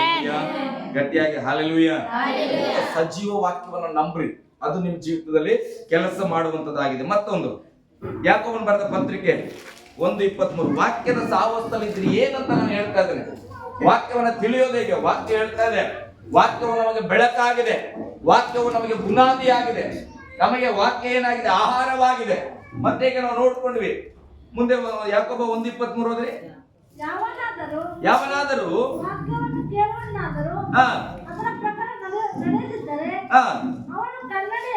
ಕನ್ನಡಿಯಲ್ಲಿ ಹಲ್ಲೆಲೂಯಾ. ಈ ವಾಕ್ಯದ ಪ್ರಕಾರ ಒಬ್ಬ ಮನುಷ್ಯ ವಾಕ್ಯ ಕೇಳಾದಂತೆ ನಡೆದಿಲ್ಲ ಅಂದ್ರೆ ಕನ್ನಡಿಯಲ್ಲಿ ನೋಡುವಾಗ ಈಗ ನಿನ್ನೆ ಒಂದು ಡ್ರೆಸ್ ಹಾಕೊಂಡಿದ್ದೆ ಅಂತ ಇಟ್ಕೊಡ್ರಿ, ಈಗ ಸ್ನಾನ ಮಾಡಿ ನಾನು ಹೋಗಿ ಕನ್ನಡಿ ಹತ್ರ ನಿಂತ್ಕೊಂಡಾಗ ಮತ್ತೆ ನಿನ್ನೆದೇ ಹಳೆ ಡ್ರೆಸ್ ಕಾಣ್ತಾ ಇದ್ರೆ ಅರ್ಥ ಏನು? ಸ್ನಾನ ಮಾಡಿದ್ರು ಕೂಡ ವ್ಯರ್ಥ ಅಂತ. ಅಲ್ಲೆಲ್ಲೂಯ್ಯ, ಹಳೇ ಡ್ರೆಸ್ ಅಲ್ಲೇ ಕಾಣಿಸ್ತಾ ಇದ್ದಾನಂತ. ಹಾಗೆ ವಾಕ್ಯ ಹೇಳ್ತದೆ, ನೀನು ವಾಕ್ಯವನ್ನ ಕೇಳಿ ಅದರಂತೆ ನಡೆದಿಲ್ಲ ಅಂದ್ರೆ ಕನ್ನಡಿಯ ಮುಂದೆ ಹೋಗಿ ನಿಂತಾಗ ನಿನ್ನ ಹಳೆಯ ಮುಖವನ್ನ ನೋಡಿಕೊಂಡ ಹಾಗೆ. ಅಂದ್ರೆ ಆ ವಾಕ್ಯವು ನಿನಗೆ ಒಂದು ದೊಡ್ಡ ಕನ್ನಡಿಯಾಗಿದೆ. ಅಲ್ಲೆಲ್ಲೂಯ್ಯ, ವಾಕ್ಯ ಏನಾಗಿದೆ? ಕನ್ನಡಿಯಾಗಿದೆ. ಕನ್ನಡಿನ ಯಾಕೆ ಯೂಸ್ ಮಾಡ್ತೀರಿ? ಫಸ್ಟ್ ನೋಡೋದೇನು ನಮ್ಗೆಲ್ಲರಿಗೂ ಇರೋದು, ಡ್ರೈವರ್ ಆದ್ರೆ ಹಿಂದೆ ಬರೋ ಗಾಡಿಗಾಗಿ ಯೂಸ್ ಮಾಡ್ತಾರೆ. ಆದ್ರೆ ನಾವೆಲ್ಲ ಯೂಸ್ ಮಾಡೋದು ಯಾಕೆ? ನಾವ್ ಹೆಂಗಿದ್ದು ಅಂತ ನೋಡ್ಕೊಳಕ. ಅಲ್ಲೆಲ್ಲೂಯ್ಯ, ಏನಾದ್ರೂ ಸರಿ ಇಲ್ಲ ಅಂದ್ರೆ ಸರಿ ಮಾಡ್ಕೊಳಕ, ಕೂದಲು ಆ ಕಡೆ ಮಾಡಿ ಈ ಕಡೆ ಮಾಡಿ ನಾವು ಚೆನ್ನಾಗಿ ಕಾಣಬೇಕಂತೇಳಿ ಕನ್ನಡಿ ನೋಡ್ತೇವೆ. ಅಲ್ಲೆಲ್ಲೂಯ್ಯ, ಹಾಗಾದ್ರೆ ಆ ಕನ್ನಡಿ ಏನನ್ನು ತೋರಿಸ್ತದ ನಿನ್ಗೆ? ನೀನ್ ಚೆನ್ನಾಗಿರುವಂತೆ ಮಾಡ್ತದದು. ನಿನ್ ತಪ್ಪನ್ನ ತೋರಿಸಿ ಒರೆಸ್ಕೊಳ್ತೀಯ, ಲಿಪ್ಟಿಕ್ ಜಾಸ್ತಿ ಆಗಿದ್ರೆ ಸರಿ ಮಾಡ್ಕೊಳ್ತೀಯ, ರೋಸ್ ಪೌಡರ್ ಸ್ವಲ್ಪ ಹೆಚ್ಚಿಗೆ ಆಗ್ಬಿಟ್ಟಿದ್ರೆ ಮತ್ತೆ ಪೌಡರ್ ಹಚ್ತೀಯ, ಅಲ್ಲ ಎಲ್ಲ ಮಾಡಿ ಸರಿ ಮಾಡ್ಕೊಂತೀಯ. ಅಲ್ಲೆಲ್ಲೂಯ್ಯ, ಇದಕ್ಕೆ ಸಹಾಯ ಮಾಡಿದ್ ಯಾವುದು? ಕನ್ನಡಿ. ಕನ್ನಡಿ ಇಲ್ಲ ಅಂತ ಇಟ್ಕೊಡ್ರಪ್ಪ, ನೀವೇ ಹಾಕೊಂಡ್ರೆ ಅಂತ ಇಟ್ಕೊಡ್ರಿ. ಎಲ್ಲ ಹಾಕಿರಿ, ರೋಸ್ ಪೌಡರ್ ಹಾಕಿರಿ, ಲಿಪ್ಟಿಕ್ ಹಾಕಿರಿ, ಕಾಡಿಗೆ ಹಾಕಿರಿ, ಮತ್ತೊಂದು ಹಾಕಿರಿ, ಐಬ್ರೋ ಹಾಕಿರಿ, ಎಲ್ಲ ಹಚ್ಚಿ ಬಂದ್ರೆ ಅಂತ ಇಟ್ಕೊಡ್ರಿ. ಎಷ್ಟು ಬಾರಿ ಇದ್ದಿರ್ಬೇಕಲ್ಲ. ಅಲ್ಲೆಲ್ಲೂಯ್ಯ, ಒಂದು ಟೈಮ್ ಕನ್ನಡಿ ಇಲ್ಲ ಅಂದ್ರೆ ಮೇಕಪ್ ಸೆಟ್ ಎಲ್ಲ ಇದ್ರೂ ಕೂಡ ಇದ್ದ ಸೌಂದರ್ಯನೂ ಹಾಳು ಮಾಡ್ಕೊಂಡಿರ್ತಾರೆ. ಹಾಗೆ ವಾಕ್ಯದ ಅನ್ಯೋನ್ಯತೆಯಲ್ಲಿ ಇರಬೇಕು. ದೇವರು ನಿನ್ನನ್ನ ದೇವರ ಹಾಗೆ ಸೃಷ್ಟಿ ಮಾಡೋಣ. ಆದ್ರೆ ಈಗ ಆ ಸೃಷ್ಟಿಯನ್ನ ನೋಡ್ಕೊಳ್ಳಿಕ್ಕೆ ವಾಕ್ಯವೆಂಬ ಕನ್ನಡಿ ನಿನ್ನೊಟ್ಟಿಗೆ ಇಲ್ಲ ಅಂದ್ರೆ, ನೀನು ಒಂದು ವಾರ ಆಗಿದೆ ಕನ್ನಡಿ ನೋಡಿ ಅಂದ್ರೆ ಅರ್ಥ ಮಾಡ್ಕೊಡ್ರಿ, ಮನಸ್ಸಲ್ಲಿ ಇಮ್ಯಾಜಿನೇಷನ್ ಮಾಡ್ರಿ ನಿಮ್ ಮುಖ ಹೆಂಗಾಗಿರ್ಬೇಕು. ಅಲ್ಲೆಲ್ಲೂಯ್ಯ, ಹೆಂಗಾಗಿದೆ ನಾವು ಚೆನ್ನಾಗಿದ್ರು ನಿಂಗೆ ಗೊತ್ತಾಗಲ್ಲ, ಚೆನ್ನಾಗಿಲ್ಲ ಅಂದ್ರೂ ಗೊತ್ತಾಗಲ್ಲ. ನೀನ್ ಹೇಗಿದೆಯಾ ಅಂತ ಗೊತ್ತಾಗ್ಬೇಕಂದ್ರೆ ಕನ್ನಡಿ ಮುಂದೆ ಬರಬೇಕು. ಹಾಗೆ ನಿನ್ನ ವಾಕ್ಯದ ಮುಂದೆ ನೀನು ಬರುವಾಗ ಪ್ರತಿನಿತ್ಯ ವಾಕ್ಯ ತೋರಿಸ್ತದೆ. ಇವತ್ತು ನೀನು ಏನಾಗಿದೆ, ಇವತ್ತು ನೀನು ಎಷ್ಟು ಮಟ್ಟ ಸೌಂದರ್ಯ ಆಗಿದೆ, ಇವತ್ತು ಹೆಂಗಾಗಿದೆ, ದಿನಕ್ಕೆ ನೀನು ಇಂಪ್ರೂವ್ಮೆಂಟ್ ಆಗ್ತಾ ಇದೆಯಾ. ಅಲ್ಲೆಲ್ಲೂಯ್ಯ, ದಿನನಿತ್ಯ ವಾಕ್ಯ ನೋಡುವಾಗ ಆ ವಾಕ್ಯ ನಮ್ಮನ್ನ ದಿನೇ ಕರಪ್ಷನ್ ಮಾಡ್ತದ. ಆ ವಾಕ್ಯವನ್ನು ವರ್ಷಕ್ಕೊಮ್ಮೆ ನೋಡಿದಾಗ ಮಾತ್ರ ಕ್ರಿಸ್ಮಸ್ ಅಲ್ಲಿ ಮಾತ್ರ ಚೆನ್ನಾಗಿ ಕಾಣಿಸ್ತೇವೆ, ಕ್ರಿಸ್ಮಸ್ ಅಲ್ಲಿ ಮಾತ್ರ ಜೈಕಾರ ಆಗ್ತವೆ. ಆಮೇಲೆ ಏನಾಗಿರ್ತದೆ? ಜೀವಿತ ಸಪ್ಪೆ ಆಗಿರ್ತದೆ. ಅಲ್ಲೆಲ್ಲೂಯ್ಯ, ಕೆಲವ್ರು ಹಂಗೆ ಸ್ತೋತ್ರ ಹೇಳೋದು ಅವತ್ತೆ, ಚಂದನ್ ಬಟ್ಟೆ ಉಡೋದು ಅವತ್ತೆ. ಅಲ್ಲೆಲ್ಲೂಯ್ಯ, ಆದ್ರೆ ವಾರ ಸಭೆಗೆ ಬರೋರು ಹೆಂಗಿರ್ತದೆ? ಪ್ರತಿ ವಾರ ಸಭೆಗೆ ಹೋಗೋರಂಗಂದ್ರೆ ಈ ವಾರ ಯಾವ ಡ್ರೆಸ್ ಹಾಕೊಳ್ಳಿ, ಹೋದ ವಾರ ಯಾವ್ದು ಹಾಕೊಂಡಿದ್ದೆ ನೋಡ್ತೇವೆ, ಒಂದ್ಸಲಿ ಫೋಟೋ ಕೂಡ ನೋಡ್ತೇವೆ. ಹೋದ ವಾರ ಇದಿತ್ತು, ನಮ್ಮನೇಲಿ ಹಂಗೇನು ಹೋದ ವಾರ ಇದಿತ್ತು, ಬೇರೆ ಹಾಕೋಬೇಕು. ಯಾಕೆ? ವಾರ ಬರ್ತೇವೆ. ಅದೇ ಕ್ರಿಸ್ಮಸ್ ಒಂದಿನ ಬರೋರಾದ್ರೆ ಹೆಂಗಿರ್ತದೆ? ಇದೊಂದು ಹಾಕೊಂಡು ಹೋಗಿದೆ, ಅದ್ ಬಿಟ್ಟು ಬೇರೆ ಯಾವ್ದು ಬೇಕಾದ್ರೆ ಹಾಕೋಬಹುದು. ಅಲ್ಲೆಲ್ಲೂಯ್ಯ, ಇದೆಲ್ಲ ಹಾಕೊಂಡು ನೋಡಿದ್ಮೇಲೆ ನಮ್ಗೆ ಏನಾಗ್ತದೆ? ವಾರ ಯಾಕೋ ಅದೇ ಬಟ್ಟೆ ಬರಕತ್ತದಲ್ಲ ಅಂದ್ರೆ ಈಗ ಒಂದು ಹೊಸ ಬಟ್ಟೆ ಬೇಕು. ಅಲ್ಲೆಲ್ಲೂಯ್ಯ, ಯಾಕೆ? ದಿನ ಯೂಸ್ ಮಾಡೋದ್ರಿಂದ ನಮ್ಗೆ ಗೊತ್ತಾಗ್ತಾ ಇದೆ ಹೊಸದೊಂದು ಬೇಕೆಂಬುದಾಗಿ. ಸತ್ಯವೇದವನ್ನ ನೀನು ವರ್ಷಕ್ಕೊಂದಿನ ಓದಿದ್ರೆ ಅವತ್ತು ಓದಿದ ವಾಗ್ದಾನನೇ ನೆರವೇರಿಲ್ಲ, ಮತ್ತೆ ನಿನಗೆ ಯಾಕೆ ಇನ್ನೊಂದು ವಾಗ್ದಾನ ಕೊಡ್ತಂತೆ? ಅಲ್ಲೆಲ್ಲೂಯ್ಯ, ದಿನ ಉಪಯೋಗಿಸಪ್ಪ, ಆ ವಾಕ್ಯನ ಉಪಯೋಗಿಸು, ವಾಕ್ಯವನ್ನು ಅನುಭವಿಸು. ಅವಾಗ ದೇವ್ರು ಮತ್ತೊಂದು ಹೊಸದ ನಿನ್ ಜೊತೆ ಮಾತಾಡ್ತಾನ, ಮತ್ತೊಂದು ಹೊಸ ಒಡಂಬಡಿಕೆ ನಿನ್ನೊಟ್ಟಿಗೆ ಮಾತಾಡ್ಕೊಳ್ತಾನ. ಕೆಲವರು ಹೇಳ್ತಾರೆ ಆಗ ಅದು ಮಾಡಿದ ಅದೇ ಆಗಿಲ್ಲ. ನೀನ್ ದೇವ್ರ ಸಹವಾಸದಲ್ಲಿ ಇದ್ರೆ ಅದು ಆಗ್ತದೆ. ಅದಾದ್ಮೇಲೆ ಮತ್ತೊಂದು ವಾಗ್ದಾನವನ್ನ ದೇವ್ರು ನಿನಗೆ ಕೊಡ್ತಾನ. ಅಲ್ಲೆಲ್ಲೂಯ್ಯ, ವಾಕ್ಯ ಏನಾಗಿದೆ? ನಮಗೆ ಕನ್ನಡಿ ಆಗಿದೆ. ಹೇಳ್ರಿ, ಕನ್ನಡಿ ಆಗಿದೆ. ಯಾರ್ಯಾರು ಕನ್ನಡಿ ನೋಡ್ತೀರಿ ಬೆಳಿಗ್ಗೆ ಎದ್ದ ತಕ್ಷಣ ಅವ್ರು ಚೆನ್ನಾಗಿ ನೆನಪಿರ್ಬೇಕು. ಮೊದಲು ವಾಕ್ಯದ ಕನ್ನಡಿ ನೋಡಿ ಆಮೇಲೆ ಆ ಕನ್ನಡಿ ನೋಡಿ. ಅಲ್ಲೆಲ್ಲೂಯ್ಯ, ಓಕೆ, ಆಮೇಲೆ ಅಲ್ರಿ ವಾಕ್ಯದ ಕನ್ನಡಿ ನೋಡೋರೊಂದು ಗಟ್ಟಿಯಾಗಿ ಆಮೇನ್ ಸ್ತೋತ್ರ. ಆರನೇದಾಗಿ ವಾಕ್ಯ ಏನಾಗಿದೆ? ಮತ್ತಾಯನ ಬರೆದ ಸುವಾರ್ತೆ 13:18-19 ಹೋಗ್ರಿ. ಚಾಲಮ್ಮ ಯಾಕೆ ಇಲ್ಲಿ ನಾವು ಒಂದು ಮೀಟಿಂಗ್ ಮಾಡಿದ್ರೆ ನೀವಿಬ್ರು ಒಂದು ಮೀಟಿಂಗ್ ಮಾಡಿದ್ರೆ ಸೈಲೆಂಟ್ ಇರ್ಬೋದು, ಮಾತಾಡ್ಬೇಡ. ಬಿತ್ತುವವನ ವಿಷಯವಾದ ಸಾಮರ್ಥ್ಯದ ಅರ್ಥವನ್ನು ಕೇಳಿರಿ. ಯಾವನಾದರೂ ಪರಲೋಕದ ರಾಜ್ಯದ ವಾಕ್ಯವನ್ನು ಕೇಳಿ ತಿಳುಕೊಳ್ಳದೆ ಇರುವಲ್ಲಿ ಸೈತಾನನು ಬಂದು ಆ ಮನುಷ್ಯನ ಮನಸ್ಸಿನಲ್ಲಿ ಬಿತ್ತಿದ್ದನ್ನು ತೆಗೆದು ಹಾಕುತ್ತಾನೆ. ಅಂದ್ರೆ ವಾಕ್ಯ ಯಾವುದಕ್ಕೆ ಹೋಲಿಕೆ ಮಾಡಿ ಹೇಳ್ತಾನೆ ದೇವರು? ಒಂದು ಬೀಜಕ್ಕೆ ಹೋಲಿಕೆ ಮಾಡಿ ಹೇಳ್ತಾನೆ, ಬಿತ್ತನೆ ಬೀಜಕ್ಕೆ. ಹಾಗಾದ್ರೆ ಆ ಬೀಜವನ್ನ ತೆಗೆದುಕೊಂಡು ಹೋಗಿ ಮಣ್ಣಲ್ಲಿ ಹಾಕಿ ಎಲ್ಲಾದ್ರೂ ಹಾಕಿದ್ರೆ ಅದು ಏನ್ ಮಾಡ್ತದೆ? ಬೆಳೀತದೆ. ಹಲ್ಲೆಲೂಯಾ. ಹಾಗಾದ್ರೆ ನೀನು ವಾಕ್ಯ ಒಂದು ಬೀಜಕ್ಕೆ ಹೋಲಿಕೆ ಆಗಿದ್ಮೇಲೆ ಆ ಬೀಜದಲ್ಲಿ ಏನಿದೆ? ಜೀವ ಇದೆ ಪ್ರೇರೆ. ಆ ಯಾವುದೇ ಕಾಳು ಆಗಿದ್ರು ಕೂಡ, ಯಾವುದೇ ಸೀಡ್ಸ್ ಆಗಿದ್ರು ಕೂಡ ಅದನ್ನು ತೆಗೆದುಕೊಂಡೋಗಿ ನಾವು ಹಾಕುವಾಗ ಅದು ಬೆಳೀತದೆ. ಅದು ಯಾವ ಸೀಡ್ಸ್ ಆಗಿದೆ, ಬೀಜವಾಗಿದೆ, ಅದೇ ಆದಂತ ಫಲವನ್ನ ಅದು ಕೊಡ್ತದೆ. ಹಲ್ಲೆಲೂಯಾ. ಹಾಗೆ ನೀನು ಪ್ರತಿನಿತ್ಯ ವಾಕ್ಯವನ್ನೇ ನಿನ್ನ ಹೃದಯದಲ್ಲಿ ಹಾಕುತ್ತಾ ಹೋದರೆ ಆ ವಾಕ್ಯ ಸುಮ್ಮನೆ ಅಲ್ಲಿ ಇರ್ಲಿಕ್ಕೆ ಅದು ಜೊಳ್ಳು ವಾಕ್ಯವಲ್ಲ, ಸಜೀವ ವಾಕ್ಯ. ಹಲ್ಲೆಲೂಯಾ. ಆ ವಾಕ್ಯವು ಈಗ ಹೊಲದಲ್ಲಿ ಹೋಗಿ ಬೀಜ ಬಿತ್ತಿದ್ರೆ 4 ಬೆಳೀತಾವ, 4 ಬೆಳೆಯಲ್ಲ. ಅದರಲ್ಲಿ ಜೊಳ್ಳಿದ್ರೆ ಅದೇ ಆರಿಸಲ್ಪಟ್ಟ ಬಿತ್ತನೆ ಬೀಜ ಆದ್ರೆ ಕರೆಕ್ಟ್ ಆದ ನೆಲದಲ್ಲಿ ಹಾಕಿದ್ರೆ ಪ್ರತಿಯೊಂದು ಬೀಜ ಕೂಡ ಬೆಳೀತದೆ. ಹಲ್ಲೆಲೂಯಾ. ಹಾಗೆ ನಿನ್ನ ವಾಕ್ಯವನ್ನ ಹೃದಯದಲ್ಲಿ ಹಾಕಿದ್ರೆ, ನಿಜವಾಗಿ ನೀನು ಹೃದಯದಲ್ಲಿ ಹಾಕೊಂಡಿದ್ರೆ ಅದು ಬೆಳೆದೇ ಬೆಳೀತದೆ, ಒಂದು ಪ್ರತಿಫಲ ಆಗ್ತದ. ಕಾರಣ ಏನಾಗ್ತದೆ, ಕೆಲವರು ಜೀವಿತದಲ್ಲಿ ಬೆಳೆಯಲ್ಲ ಅಂದ್ರೆ ಆ ಬೀಜವನ್ನ ತೆಗೆದುಕೊಂಡು ಈ ಹೊಲದಲ್ಲಿ ನಾನು ಬಿತ್ತಿದ್ದೇನೆ. ಹಲ್ಲೆಲೂಯಾ. ಶ್ರೇಷ್ಠ ಮಾತಾಡ್ಬಾರ್ದು, ಮಾತಾಡ ಎಲ್ಲಿ ಬಿಡ್ರಿ ಸುತ್ತಕ ಇಲ್ಲಿ ಕೇಳ್ರಿ, ಗಮನಿಸಿ. ಆ ಬೀಜವನ್ನ ನಾನು ಈ ಕಡೆಯಿಂದ ಬಿತ್ತಿ ಬರ್ತೇನೆ. ದಿನಕರ್ ತಮ್ಮ ನೋಡಿದ್ರು, ಫಾಸ್ಟ್ ಈ ಕಡೆ ಬೀಜ ಬಿತ್ತಿ ಹೋಗ್ಯ ಅಂತ ಹೇಳಿ ರಾತ್ರಿ ಹೊತ್ತೊಳಗೆ ಅವ ಬೀಜ ಕಿತ್ಕೊಂಡು ಹೋಗ್ಬಿಡ್ತಾನೆ. ಹಲ್ಲೆಲೂಯಾ. ನಾನು ಹೋಗಿ ನೀರ್ ಹಾಕ್ತೇನೆ, ಗೊಬ್ಬರ ಹಾಕ್ತೇನೆ, ಬೆಳೀತದ? ಇಲ್ಲ. ಈಗ ದಿನಕರ್ ತಮ್ಮ ತಗೊಂಡು ಅವನ ಹೊಲದಲ್ಲಿ ಬಿತ್ತಿದ್ರು. ಅಲ್ಲಿ ದಿನಕರ್ ದಯ ಬ್ರದರ್ ಹೋದ್ರು, ಅವ್ರ ಹೊಲದಲ್ಲಿ ಕಿತ್ತು. ಹಲ್ಲೆಲೂಯಾ. ಅಲ್ಲೇ ಹಾಕಿದ್ರು, ಬೆಳೀತದ? ಹೃದಯ ಹೊಲದಲ್ಲಿ ಬಿದ್ದ ಬೀಜ ಅಲ್ಲೇ ಇರ್ಬೇಕ್ರಿ. ಅಟ್ಲೀಸ್ಟ್ ಎಷ್ಟು ದಿನಕ್ಕೆ ಬೆಳೀತದ ಬೀಜ? ಸಾಮಾನ್ಯವಾಗಿ ಹೊಲದವ್ರು ಯಾರಾದ್ರೂ 13-15 ದಿನಗಳೆಲ್ಲ ಏನ್ ಮಾಡ್ತಾರೆ, ಅಲ್ಲಿವರೆಗೆ ವೆಯ್ಟ್ ಮಾಡ್ಬೇಕು, ಅದನ್ನ ಕಾಪಾಡ್ಕೊಳ್ಬೇಕು, ಕಾಯ್ಕೊಳ್ಬೇಕು. ಅವಾಗ ಅದು ಬರ್ತದೆ ಬೀಜ, ಅವಾಗ ಗಿಡವಾಗಿ ಕಾಣಿಸ್ತದೆ. ಅದನ್ನ ಫಲ ಬೀರೋವರೆಗೂ ಕಾಪಾಡ್ಕೊಳ್ಬೇಕು. ಹಾಗೆ ನಿನ್ನ ಹೃದಯದಲ್ಲಿ ವಾಕ್ಯ ಬಿದ್ದಿದೆ. ಸೈನ್ಸ್ ಹೇಳ್ತಾ ಇದೆ ಈ 72 ಗಂಟೆಗಳಲ್ಲಿ ಏನಾಗ್ತದಂತ ವಿಷಯ ಮರ್ತೋಗ್ತದಂತ. ನಮಗ್ ಕೆಲವರು 72 ಗಂಟೆ ಕೂಡ ಬೇಕಾಗಿಲ್ಲ, ಸುಮ್ಮನೆ 2 ನಿಮಿಷ ಚರ್ಚಿನ ದಾಟಿದ್ರೆ ಸಾಕು, ಅದೆಲ್ಲ ಇಲ್ಲೇ ಇರ್ತದೆ. ಮತ್ತೆ ಹೆಂಗಪ್ಪ ಬೆಳೀತದ ವಾಕ್ಯ ನಿನ್ನ ಜೀವಿತದಾಗ?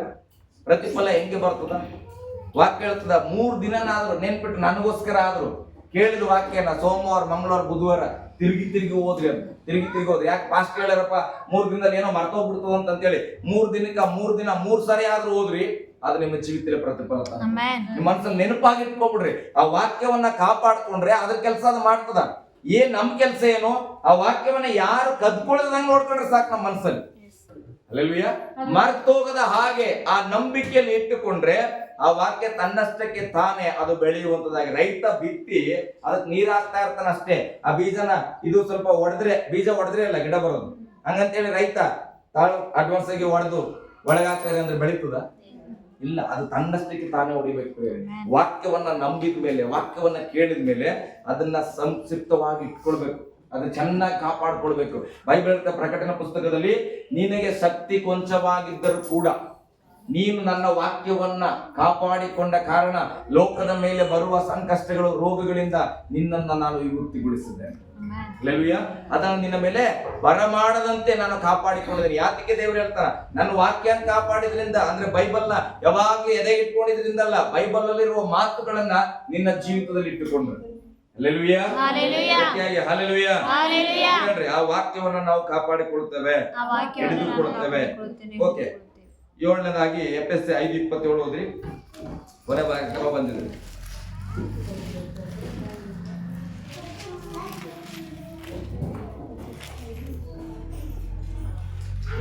ಪುರುಷರೇ, ಕ್ರಿಸ್ತನು ಸಭೆಯನ್ನು ಪ್ರೀತಿಸಿದ ಪ್ರಕಾರವೇ 5:27 ಅದನ್ನು ಕಳಂಕ, ಸುಕ್ಕು ಮುಂತಾದದೊಂದು ಇಲ್ಲದೆ ಕನ್ನಿಕೆಯು ಎಂಬಂತೆ ಪರಿಶುದ್ಧವೂ ನಿರ್ದೋಷವೂ ಮಹಿಮೆ ಉಳ್ಳದ್ದು ಆಗಿರುವ ಸಭೆಯನ್ನಾಗಿ ತನ್ನೆದುರಿನಲ್ಲಿ ನಿಲ್ಲಿಸಿಕೊಳ್ಳಬೇಕೆಂದು ವಾಕ್ಯೋಪದೇಶ ಸಹಿತವಾದ ಜಲ ಸ್ನಾನವನ್ನು ಮಾಡಿಸಿ ಶುದ್ಧ ಮಾಡಿದನು. ನೋಡ್ರಿ, ಅಲ್ಲಿ ವಾಕ್ಯ ಹೇಳ್ತದೆ, ಕಳಂಕ, ಸುಕ್ಕು ಮುಂತಾದದೊಂದು ಇಲ್ಲದ ಕನ್ನಿಕೆಯವು ಎಂಬಂತೆ ಪರಿಶುದ್ಧವು ನಿರ್ದೋಷವು ಮಹಿಮೆ ಉಳ್ಳದ್ದು ಆಗಿರುವ ಸಭೆಯನ್ನಾಗಿ ತನ್ನೆದುರಿನಲ್ಲಿ ನಿಲ್ಲಿಸಿಕೊಳ್ಳಬೇಕೆಂದು ವಾಕ್ಯದ ಉಪದೇಶ ಸಹಿತವಾದ ಜಲಸ್ನಾನವನ್ನ ಮಾಡಿಸಿ.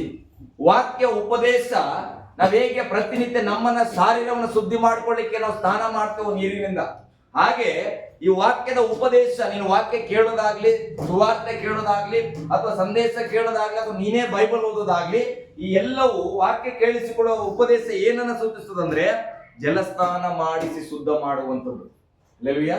ನಾವು ಹೇಗೆ ಶಾರೀರವನ್ನ ನೀರಿನಿಂದ ಶುದ್ಧೀಕರಿಸಲ್ಪಡ್ತೇವೋ ನಮ್ಮ ಆತ್ಮಿಕ ಜೀವಿತವನ್ನ ವಾಕ್ಯದಿಂದ ಶುದ್ಧೀಕರಿಸಬೇಕು ಪ್ರೇರೆ. ಅದಕ್ಕೆ ವಾಕ್ಯ ಹೇಳ್ತದೆ, ವಾಕ್ಯ ಉಪದೇಶವೆಂಬ ಜಲಸ್ನಾನವನ್ನ ಮಾಡಿಸಿ ಶುದ್ಧ ಮಾಡುವನು.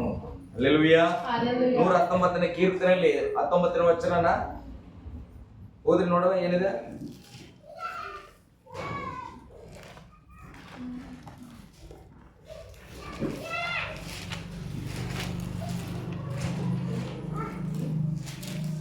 ಒಂಬತ್ತು 119 ಓದ್ರಿ. ಯೌವನಸ್ಥನು ತನ್ನ ನಡತೆಯನ್ನು ಶುದ್ಧ ಮಾಡಿಕೊಳ್ಳುವುದು ಯಾವುದರಿಂದ? ನಿನ್ನ ವಾಕ್ಯವನ್ನು ಗಮನಿಸಿ ನಡೆಯುವುದರಿಂದಲೇ. ಹಲ್ಲೆಲೂಯಾ. ಒಬ್ಬ ಯೌವನಸ್ಥನು ತನ್ನ ನಡತೆಯನ್ನು ಶುದ್ಧಿ ಮಾಡ್ಕೊಳ್ಳೋದು ಹೆಂಗೆ? ಮೈಕೈಯನ್ನ ಶುದ್ಧ ಮಾಡ್ಕೊಳ್ಳೋದು ನೀರಿನಿಂದ. ಆದ್ರೆ ನಮ್ಮ ಜೀವಿತ, ನಮ್ಮ ನಡತೆಯನ್ನ ಶುದ್ಧಿ ಮಾಡಿಕೊಳ್ಳುವುದು ದೇವರ ವಾಕ್ಯವನ್ನ ಗಮನಿಸಿ ನಡೆಯೋದ್ರಿಂದ. ಹಲ್ಲೆಲೂಯಾ. ಯಾವ ವ್ಯಕ್ತಿ ದೇವರ ವಾಕ್ಯವನ್ನ ಮನಸ್ಸಿನಿಂದ ಗಮನಿಸಿ ಅದರಂತೆ ನಡಿಬೇಕಂತ ಪ್ರಯತ್ನಿಸ್ತಾನೋ ಆತನ ಜೀವಿತ ಸಂಪೂರ್ಣವಾಗಿ ದೇವರು ಮಾರ್ಪಡಿಸುವನಾಗಿದ್ದಾನೆ. ಹಲ್ಲೆಲೂಯಾ. ನನಗೆ ಬದಲಾಗ್ಬೇಕಂತ ಇಷ್ಟ ರೀ, ಆಗ್ತಾ ಇಲ್ಲ ರೀ, ನಡೀತಾ ಇಲ್ಲ ರೀ, ಇದೆಲ್ಲ ಕಥೆಗಳನ್ನ ಒಂದು ಕಡೆ ತೆಗೆದಾಕ ಇವತ್ತಿನ ಒಂದು ತೀರ್ಮಾನ ಮಾಡ, ದೇವ್ರೆ ನಿನ್ನ ವಾಕ್ಯ ನಾನು ಗಮನಿಸ್ತೇನೆ, ನಿನ್ನ ವಾಕ್ಯ ನಾನು ಓದ್ತೇನೆ, ನಿನ್ನ ವಾಕ್ಯ ನಾನು ಕೇಳಿಸ್ಕೊಳ್ತೇನೆ. ಅದು ಹೇಗೆ ಹೇಳ್ತದೋ ಅದನ್ನ ನಾವು ಕೇಳ್ತಾ ಕೇಳ್ತಾ ಹೋಗುವಾಗ ಆ ವಾಕ್ಯ ಅರಿವಿಲ್ಲದೆ ನಮ್ಮ ಜೀವಿತವನ್ನ ಅದು ಬದಲಾಯಿಸುವಂತದ್ದಾಗಿದೆ. ಹಲ್ಲೆಲೂಯಾ. ಹಲ್ಲೆಲೂಯಾ. ಓಕೆ, ಇನ್ನೊಂದು ಎಫೆಸೆ 6:17 ಓದ್ರಿ. ಎಫೆಸೆ 6:17.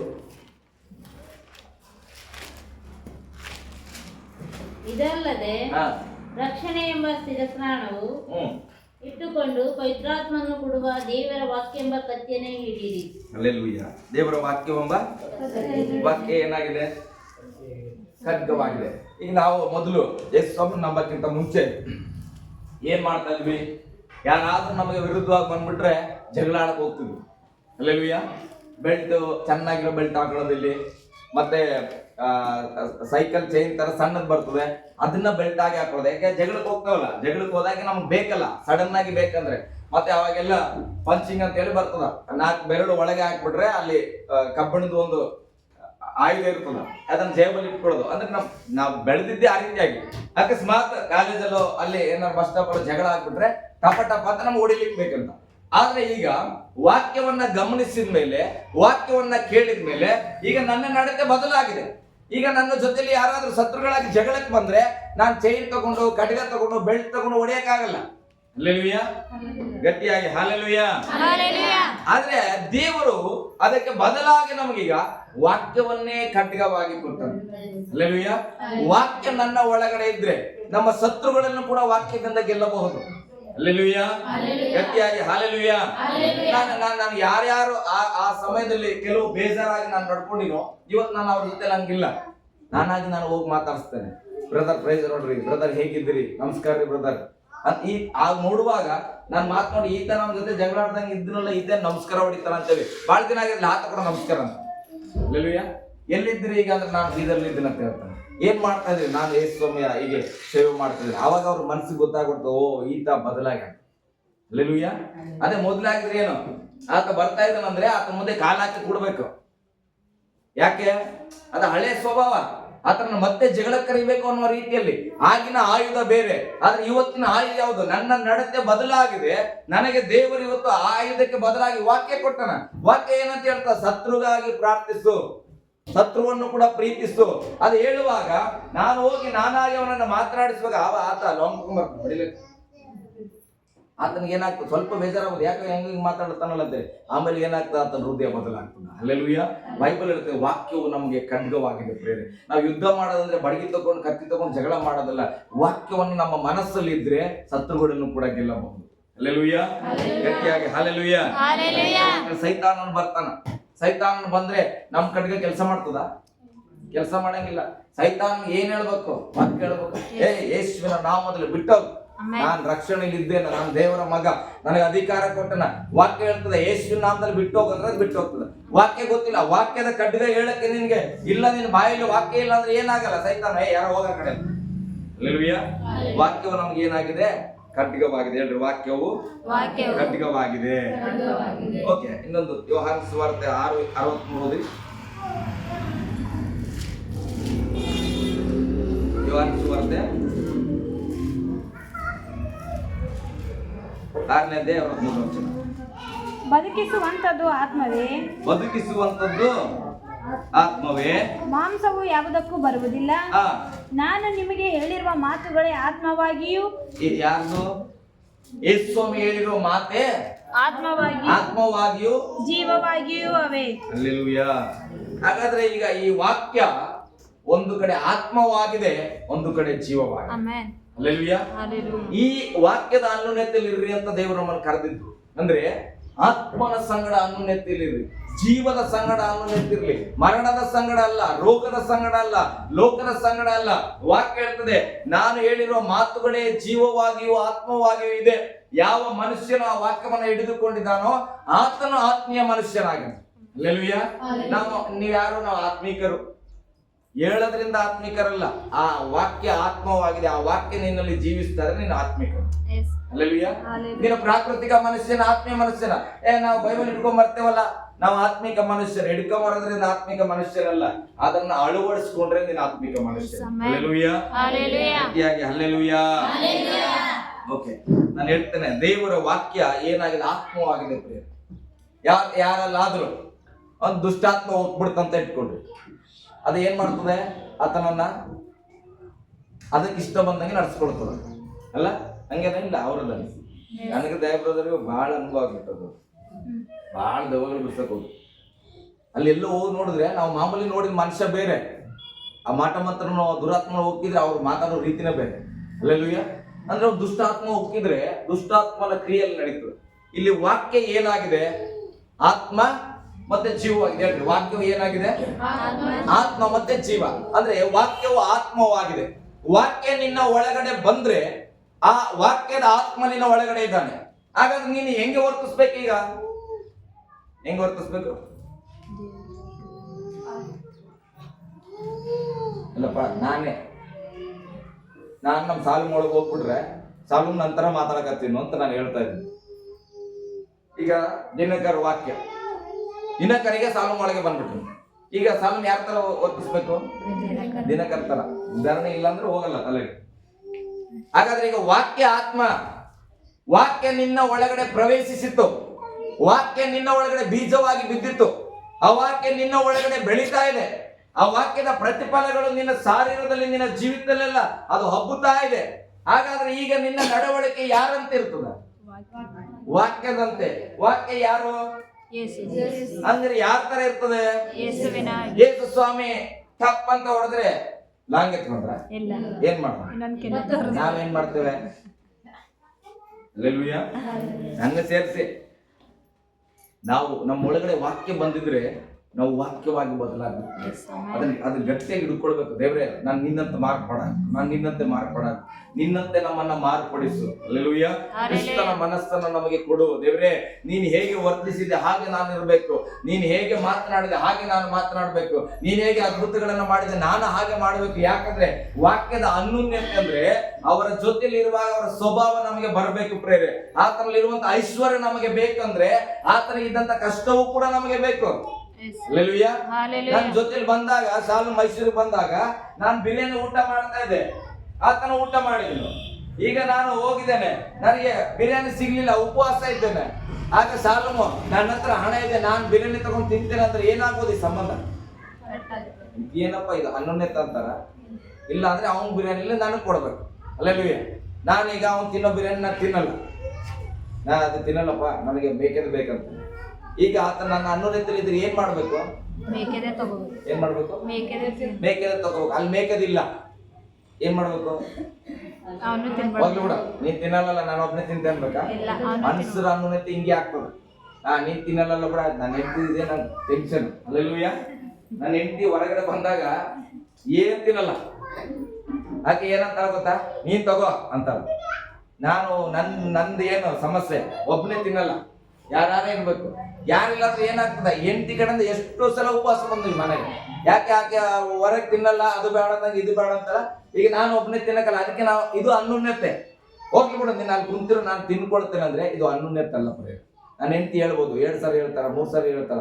ನಾನು ಆಕೆ ಬಿಟ್ಟು ಹೋಗಿ ತಿನ್ನುವಾಗ ಆಕೆ ಮನಸ್ಸಲ್ಲಿ ಅನ್ಸ್ತದೆ, ಎಂತ ಗಂಡಪ್ಪ ಅಲ್ಲ ಅನ್ಸ್ತದೆ, ಈತ ಎಂತ ಗಂಡ. ನಾನು ಉಪವಾಸದಲ್ಲಿದ್ದು ಕೂಡ ಹೋಗಿ ತಾನು ತಿಂದು ಬರ್ತಾನೆ ಅನ್ಸ್ತದ ಮನಸ್ಸಿಗೆ. ಅನ್ಯೂನ್ಯತೆ ಅಂದ್ರೆ ಪರವಾಗಿಲ್ಲ ಬಿಡಮ್ಮ ಹೋಗೋಣ, ಇಲ್ಲಾಂದ್ರೆ ಏನ್ ಮಾಡ್ಬೇಕು, ಇಬ್ರು ಏನ್ ತಿಂತು ಆ ಕಡೆ ಹೋಗ್ಬೇಕು, ಇಲ್ಲಾಂದ್ರೆ ಮನೇಲಿ ಒಂದು ಪಾರ್ಸಲ್. ನನ್ನ ಹೆಂಡತಿ ಹೇಳ್ತಾರೆ ಅದಕ್ಕೆ ಹೊರಗಡೆ ಹೋಗುವಾಗ ಸುಮ್ನೆ ಬೇಡ ಮನೇಲಿ ಮಾಡ್ಕೊಂಡ್ಬಿಡೋಣ, ಯಾಕೆ ಇಬ್ರು ತಿನ್ನಕ್ ಬರ್ತದ. ಯೇಸು ಸ್ವಾಮಿ ಮನುಷ್ಯನಾಗಿ ನಾನೇನ್ ಮಾಡ್ಬೋದು, ನನಗೆ ಇಷ್ಟ ಇಲ್ಲದನ್ನ ಸಾಲು ತಿನ್ಬೋದು, ಆದ್ರೆ ಯೇಸು ಸ್ವಾಮಿಗೆ ಇಷ್ಟ ಇದ್ದದನ್ನ ನಾವು ತಿಂದ್ರೆ ಯೇಸು ಸ್ವಾಮಿ ನಮ್ಗೆ ಅನ್ಯೂನ್ಯತೆ ಕಟ್ಟಾಗ್ತದೆ. ಬೈಬಲ್ ಅದಕ್ಕೆ ಹೇಳ್ತದೆ, ಯೇಸುವಿನ ಜೊತೆ ನೀನು ಅನ್ಯೂನ್ಯತೆಯಲ್ಲಿದ್ರೆ ಯೇಸು ಏನಿಷ್ಟ, ಯೇಸು ಹೇಗ್ ಬದುಕ್ತಾ ಇದ್ದಾನೆ ಹಾಗೆ ಬದುಕಲಿಕ್ಕೆ ಪ್ರಯತ್ನಿಸ್ಬೇಕು. ಕುಡಿಯೋದೆ ಹಂಗೆ ಹೇಳ್ಕೊಂಡು ಯೇಸು ಸ್ವಾಮಿ ನೀನ್ ಆ ಕಡೆ ತಿರ್ಕೋಪ, ನೀನ್ ತಿನ್ನಲ್ಲ ಇದು ಆ ಕಡೆ ತಿರ್ಕೋ, ನಾನು ಈ ಕಡೆ ತಿಂತೇನೆ. ಸ್ವಾಮಿ ನೀನ್ ಕುಡಿಯಲ್ಲ ಆ ಕಡೆ ತಿರ್ಕೋ, ನಾನು ಈ ಕಡೆ ಕುಡಿತೇನೆ ಅಂದ್ರೆ ಆಗಲ್ಲ. ಅಲ್ಲೆಲೂಯ. ಏನ್ ಮಾಡ್ಬೇಕು, ಬಿಡ್ಬೇಕು, ಹೇಳ್ರಿ ಬಿಡ್ಬೇಕು. ಬಿಟ್ಟಿದ್ದೇವೆ. ಒಂದು ಆಮೇಲೆ ಗಟ್ಟಿಯಾಗಿ ಅಲ್ಲೆಲೂಯ.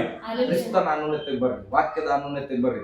ನಿಮ್ಗೆ ಅರಿವಿಲ್ಲದೆ ನಿಮ್ ಲೈಫ್ ಸ್ಟೈಲ್ ಬದಲಾಗ್ತದೆ, ನಿಮ್ ಮಾತುಗಳು ಬದಲಾಗ್ತದೆ, ನಿಮ್ ಜೀವಿತ ಬದಲಾಗ್ತದೆ. ಅಲ್ಲೆಲೂಯ. ನಾವು ಎದ್ದು ನಿಂತ್ಕೊಳ್ಳೋ ಕರ್ತನ ಸನ್ನಿಧಿಯಲ್ಲಿ ಎದ್ದು ನಿಂತ್ಕೊಳ್ಳೋಣ.